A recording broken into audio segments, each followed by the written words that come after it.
This is your News Source Evening Bulletin for today, Thursday, the 16th day of January in the year 2020. I'm Gordon Mosley reporting. Here is what we're tracking tonight. As the Guyana Defense Force prepares to observe its 55th anniversary later this year, President David Granger today expressed satisfaction with the development of the GDF under his government's watch. Speaking to officers of the Guyana Defense Force at the opening of their annual conference, the president, who himself is a retired brigadier, explained that all departments of the GDF have undergone development changes with the support of his government. The Defense Force today, officers, is superior to what it was 5 years ago. Public confidence in its capabilities has been restored. National defense, as a consequence, has improved. These improvements will continue in the ensuing decade. Mr. Granger also said efforts have been ongoing to ensure a better equipped and better trained military. The force's recapitalization program has been boosted by increases in central government's budgetary allocations at great cost. I see the finance minister's squirming. The force has received financial resources to improve its capabilities. Budgetary allocations increased by more than 72.7% from $8.0 billion in 2014 to $13.9 billion in 2019.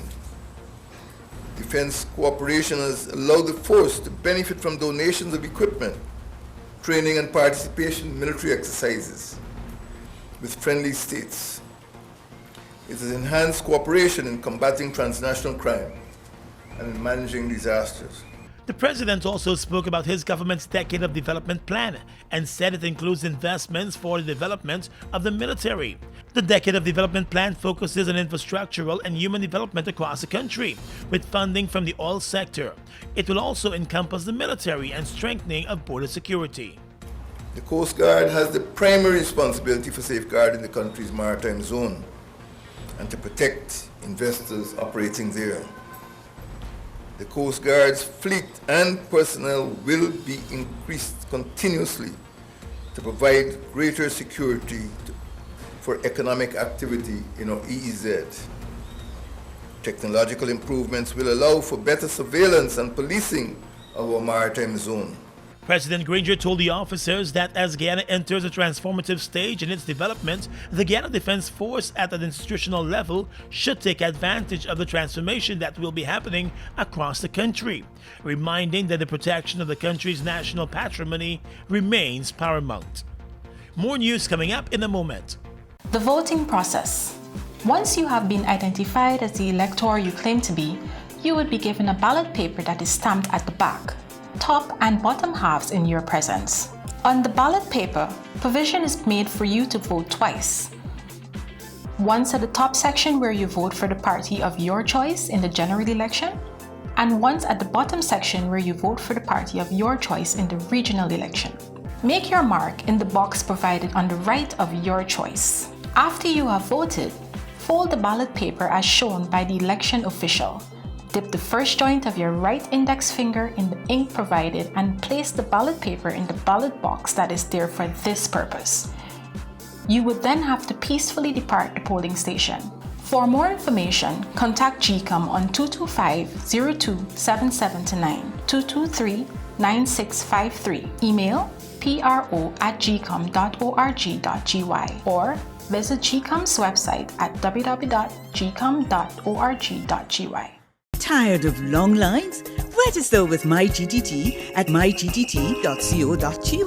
That's mygtt.co.gy to view and pay your bills from anywhere. Enter to win an Amazon gift card worth $25 or a bounty voucher worth 5,000 Guyana dollars when you sign up today.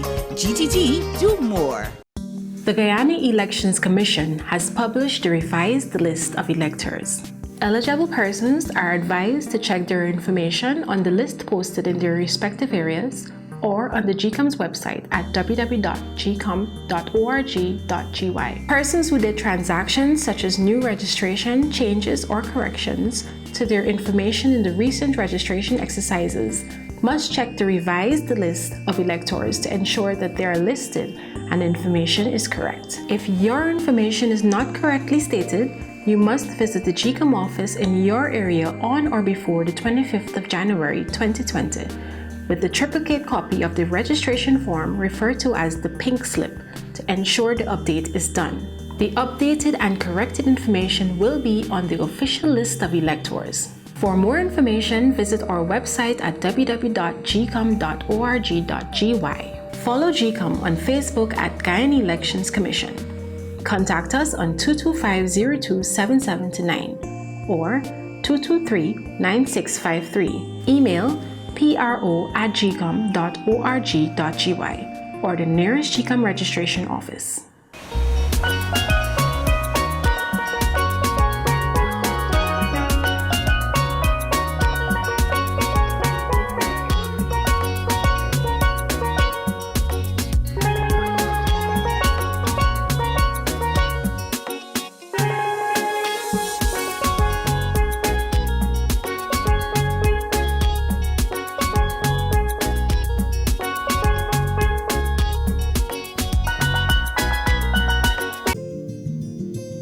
GBTI is your Guyanese bank, a bank that understands every customer's unique needs, opportunities, challenges, and financial concerns. At GBTI, we see you for you. Whether you're buying a new home or car, planning your next vacation or retirement, saving for your child's future, or whether you're ready to take that bold step of investing in your dream business idea, we are with you every step of the way. We hear your stories and watch you focus on your dreams as we share your aspirations. We are more than just banking. We are a family. We are part of your community. Our commitment extends way beyond the walls of our branches and is demonstrated every day in the opportunities we provide to our individual and business customers. The support, time, and commitment we give back to communities across Guyana to help improve the lives of our Guyanese families. Because we see Guyana through your eyes. We are legions of men standing strong, but never too proud to stoop and help someone. We must send a clear signal to all. Do right, walk in upright ways, knowing that's what being a man is all about. And ever aware that things will only get worse when good men do nothing. Stand strong. Be the one to live right. Fuel it up and drive, super 95. Tune up. Fuel it up and drive, super 95. Tune up. Protect your fuel system, boy. High mileage and performance, boy. Guyoil Super 95 gasoline gives you more reasons to drive and is available at 56 service stations nationwide. For affordable price, high performance, and high mileage, choose Guyoil's Super 95 gasoline. Fuel it up and drive. Welcome back. The Guyana Police Force and the Ministry of Education are investigating the assault of a teacher of the St. Agnes Primary School by two parents. The assault took place in the classroom of the Georgetown School on Wednesday and was captured on camera. The Guyana Teachers Union in a statement came out in strong condemnation of the action of the parents, saying that there must be a zero tolerance on the assault of teachers. The union noted that it is not the first time that a teacher has come under attack by a parent in the classroom, and it is becoming worrying.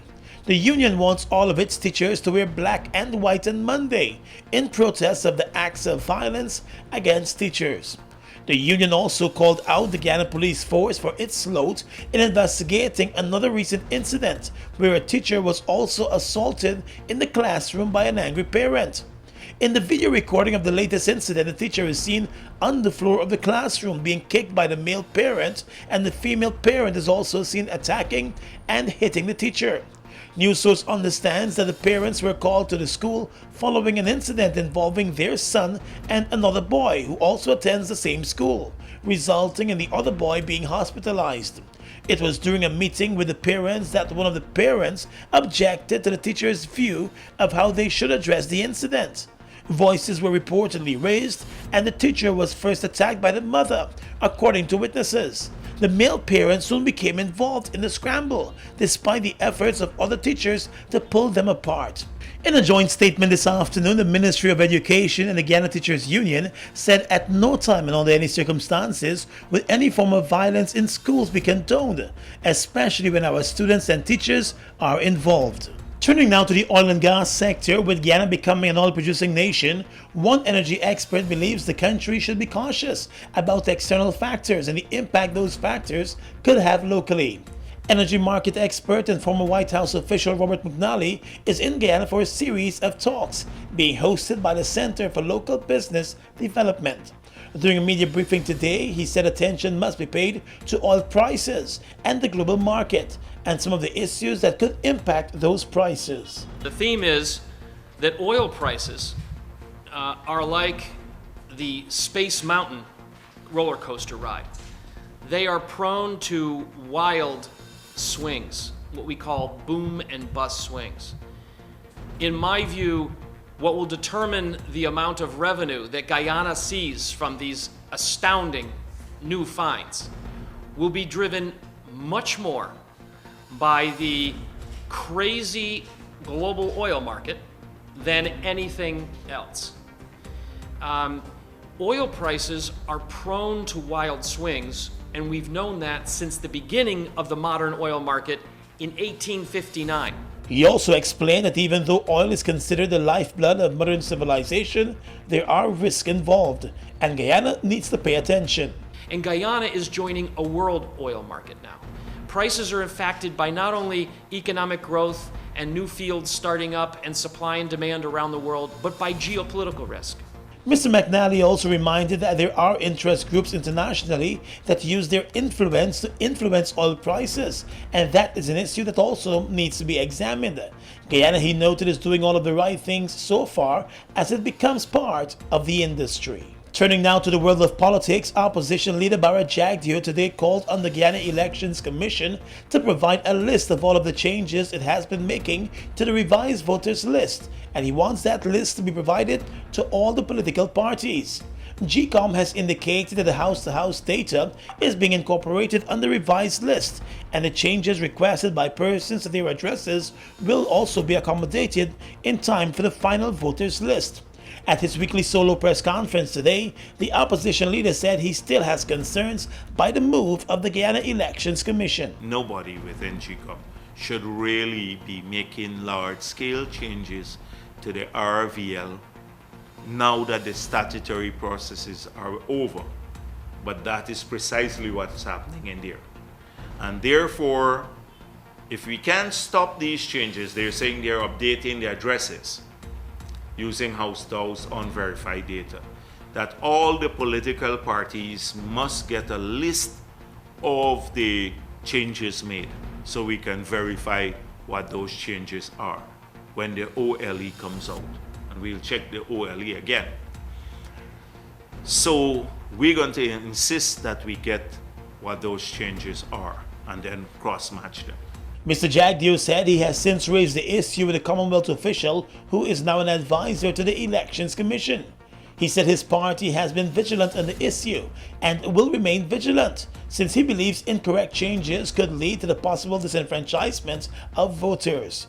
The chairperson of the Guyana Elections Commission, Justice Claudette Singh, has defended the Commission's move to add the names from the house-to-house data to the revised list and to effect changes where necessary.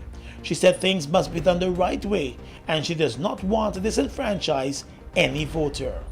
Guyana has officially taken over the chairmanship of the G77 group of countries. The handover took place yesterday at a ceremony at the United Nations headquarters in New York.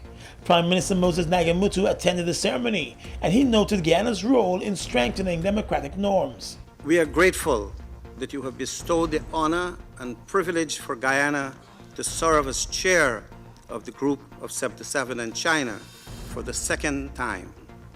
I assure you, we will spare no effort in ensuring that we build upon the past achievements of the group.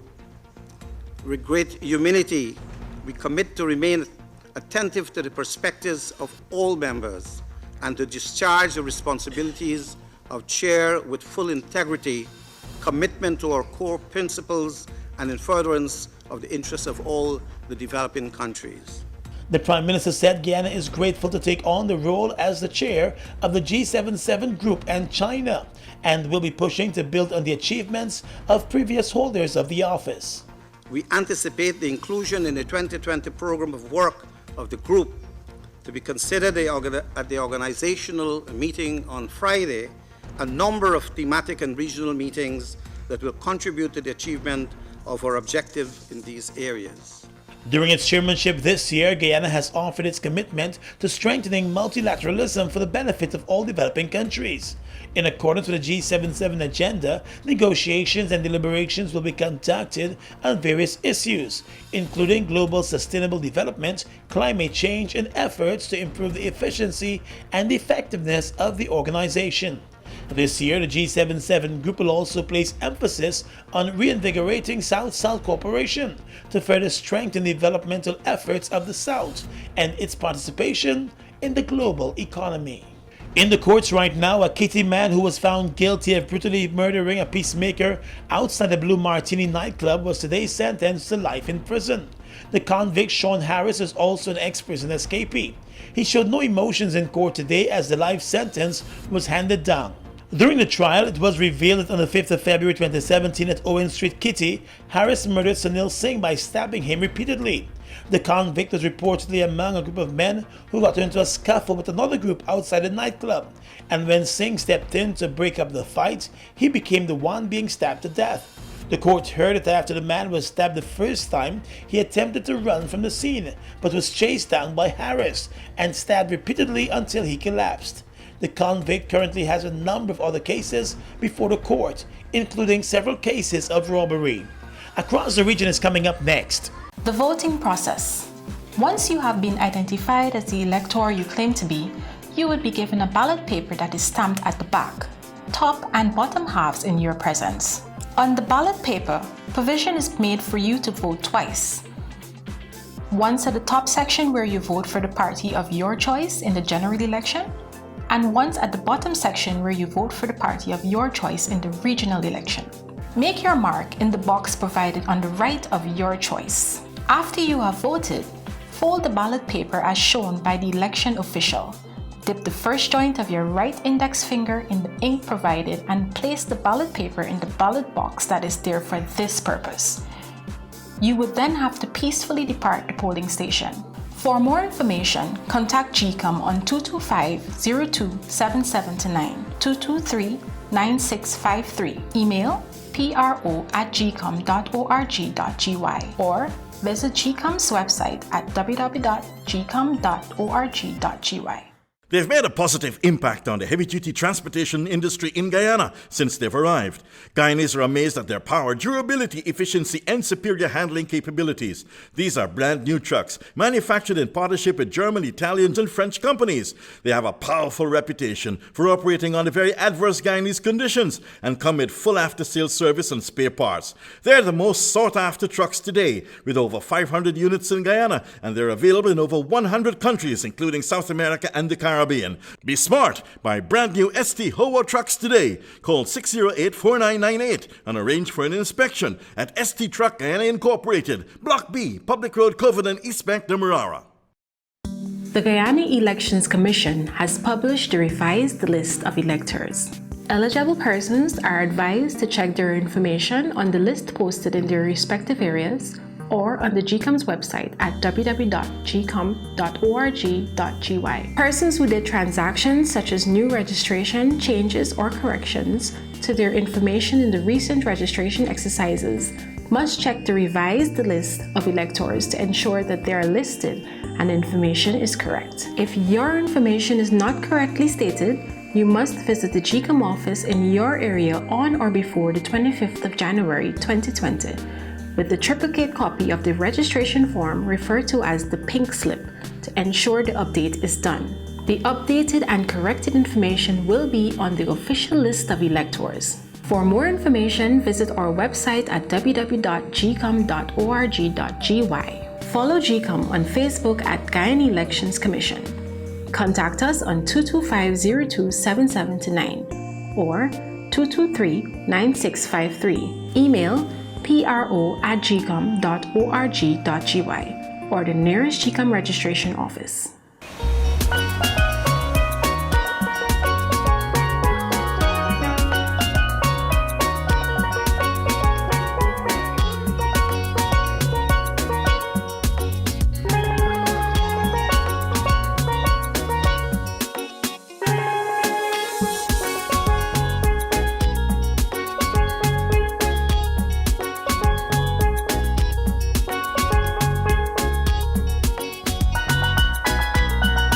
Tired of long lines? Register with MyGTT at mygtt.co.gy. That's mygtt.co.gy to view and pay your bills from anywhere. Enter to win an Amazon gift card worth $25 or a bounty voucher worth 5,000 Guyana dollars when you sign up today. GTT, do more. GBTI is your Guyanese bank, a bank that understands every customer's unique needs, opportunities, challenges, and financial concerns. At GBTI, we see you for you. Whether you're buying a new home or car, planning your next vacation or retirement, saving for your child's future, or whether you're ready to take that bold step of investing in your dream business idea, we are with you every step of the way. We hear your stories and watch you focus on your dreams as we share your aspirations. We are more than just banking. We are a family. We are part of your community. Our commitment extends way beyond the walls of our branches and is demonstrated every day in the opportunities we provide to our individual and business customers. The support, time, and commitment we give back to communities across Guyana to help improve the lives of our Guyanese families. Because we see Guyana through your eyes. Across the region right now, the National Security Minister in the Bahamas, Marvin Dames, says the government there is serious in its commitment to reduce crime in the Bahamas, as it signed an agreement with the Trinidad-based AE Tactical for body and dash cams for police officers. The National Security Minister told the signing ceremony that policing in the 21st century must employ innovation in its best form in order to achieve the kind of results of safety, security, and orderliness demanded of civil societies. He said effective crime-fighting techniques and procedures were heavily based on accuracy, relevance, and timelessness of information received. In Latin America, Mexico says it will not grant transit visas or free passage for hundreds of migrants who have left Honduras in an attempt to reach a U.S. border. The Interior Ministry said officers would check the status of each migrant and offer them the option of remaining in the country legally. On Wednesday, Honduran police fired tear gas after people tried to enter Guatemala without going through checks. Many of the migrants say they are fleeing violence and poverty back home. And finally tonight, international news. The BBC reports this evening that the White House broke the law by withholding aid to Ukraine that had been approved by the U.S. Congress, according to a government watchdog. The Government Accountability Office ruling is a potential blow to President Donald Trump as he faces an impeachment trial in the Senate. He's accused of freezing aid to pressure Ukraine to investigate a political rival. Ukraine has opened a probe on separate allegations linked to the impeachment. The White House Office of Management and Budget withheld funds for a policy reason, which is not permitted under the Impoundment Control Act, the ruling continued. And that's your News Source Evening Bulletin for tonight. I'm Gordon Mosley, reporting.